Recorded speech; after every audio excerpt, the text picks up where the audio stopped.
ইন্ডিয়ানদের বেলায় তো এমন কিছু হয় না। সেটেলমেন্টের উদ্দেশ্যেই মূলত একটা বড় অংশ তারা শিক্ষার্থী হিসেবে ইউকেতে প্রবেশ করে। ওই প্রথম ফি দেওয়ার পরে আইসা তোমার ওয়ার্ক পারমিট খুঁজে, তার কাছে তো পয়সা ঠিকই আছে। যদি স্ট্যাটিস্টিক্স আমরা শো করি, যেটা আমাদের প্রথম অতিথি উনি ব্যাখ্যা করলেন যে স্ট্যাটিস্টিক্স অনুযায়ী কিন্তু বাংলাদেশের অ্যাসাইলাম সিকিং এর রেশিও খুবই কম।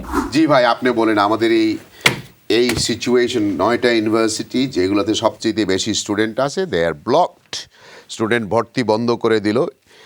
এটা কি সত্যি ইজ এ ভিসা অ্যাবিউজ বোধ করে নাকি না জাস্ট পিওর ডিসক্রিমিনেশন? ইন্ডিয়ানদের বেলায় তো এমন কিছু হয় না, আমাকে বেলায় এসব কেন হয় একটু বুঝিয়ে আমাকে বলেন।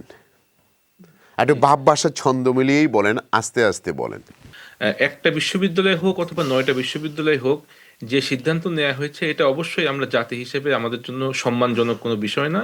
এটা হচ্ছে 1 নম্বর বিষয়।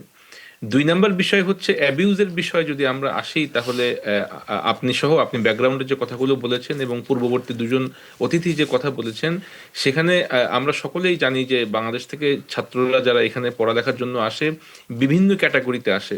এবং আমরা যদি একটু পূর্বের দিকে তাকাই তখন আমরা দেখব যে 70-এর দশকে, 80-র দশকে, 90-এর দশকে যারা আসতেন, যারা ব্রিলিয়ান্ট স্টুডেন্ট, তারাই শুধু আসতেন, পড়ালেখার উদ্দেশ্যেই আসতেন।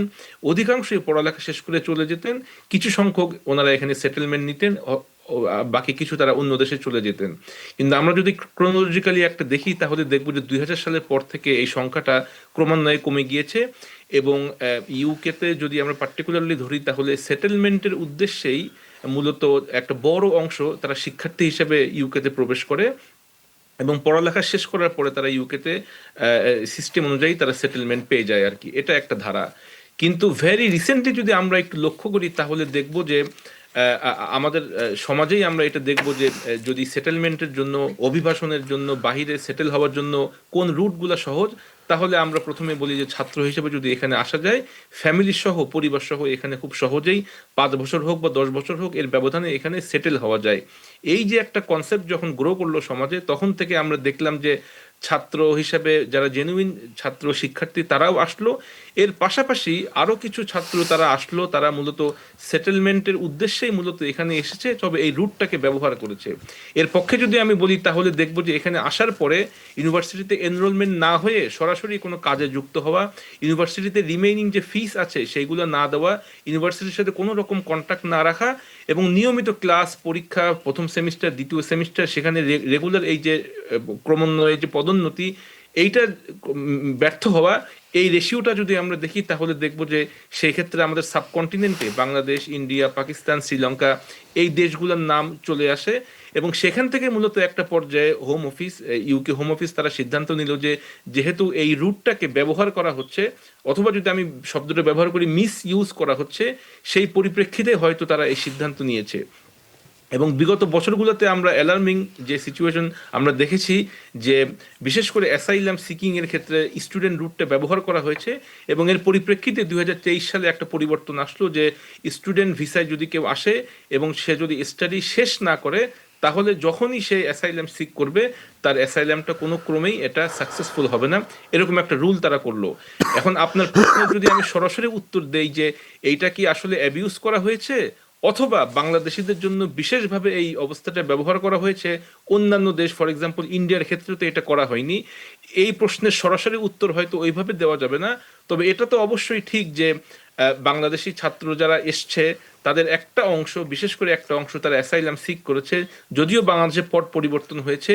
এবং যখন এই ধরনের কোনো সিদ্ধান্ত নেওয়া হয়, যেটা আমরা প্রত্যাশা করি কমিউনিটির পক্ষ থেকে, যে আমাদের ডিপ্লোম্যাটিক একটা রিলেশন সরকারের পক্ষ থেকে, এমবাসির পক্ষ থেকে করা হবে, মিনিস্ট্রি অফ এডুকেশন অথবা অন্যান্য ডিপার্টমেন্টে, আমার মনে হয় এই ধরনের কোনো যোগাযোগ বা সমন্বয় করা হয়নি।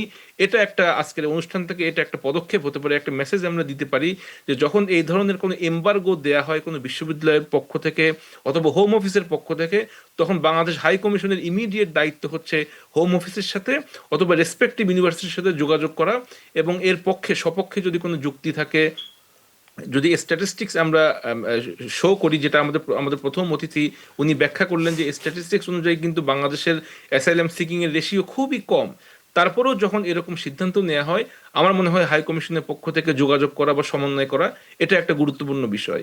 দ্বিতীয় বিষয় হচ্ছে, যেটা আপনার সাথে আমি সম্পূর্ণ একমত, যে এই ধরনের ঘটনার ক্ষেত্রে যারা প্রকৃত শিক্ষার্থী, সেভিনিং স্কলারশিপ, কমনওয়েলথ স্কলারশিপ, পাবলিক বিশ্ববিদ্যালয়ের শিক্ষক যারা জেনুইন শিক্ষার্থী হিসেবে ইউকেতে আসে পোস্ট ডক করার জন্য, পিএইচডি করার জন্য, তাদের ক্ষেত্রে একটা সমস্যা হয়। কারণ তখন সবাইকেই একটা মাপে পরিমাপ করা হয় যে বাংলাদেশি ছাত্র, বাংলাদেশি স্টুডেন্ট। তখন যারা জেনুইন স্টুডেন্ট তাদের ক্ষেত্রে এক ধরনের বৈষম্যমূলক আচরণের তারা শিকার হয়। এবং সর্বশেষ যে বিষয় আমি এই পর্যায়ে বলতে চাই সেটা হচ্ছে যে আমিও একজন শিক্ষক হিসেবে লক্ষ্য করি যে অনেক ছাত্র বাংলাদেশ থেকে আসে, তারা এজেন্সি যেই ইনফরমেশনগুলো তাদেরকে দেয়, তাদের সামনে একটা বিশাল ছবি তাদের সামনে উপস্থাপন করা হয় এবং তার উপর বিশ্বাস করে তারা ইউকেতে আসে।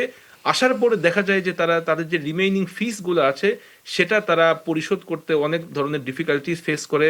ক্লাসে রেগুলার অ্যাটেন্ড করা, পরীক্ষাগুলোতে অ্যাটেন্ড করা, টিউটোরিয়ালগুলোতে রেগুলার করা, এইগুলোতে তারা করতে ব্যর্থ হয়। কারণ তার একই সাথে তাকে কাজ করতে হয়, তাকে ইনকাম করতে হয় এবং তাকে ইউনিভার্সিটি ফিস পে করতে হয়।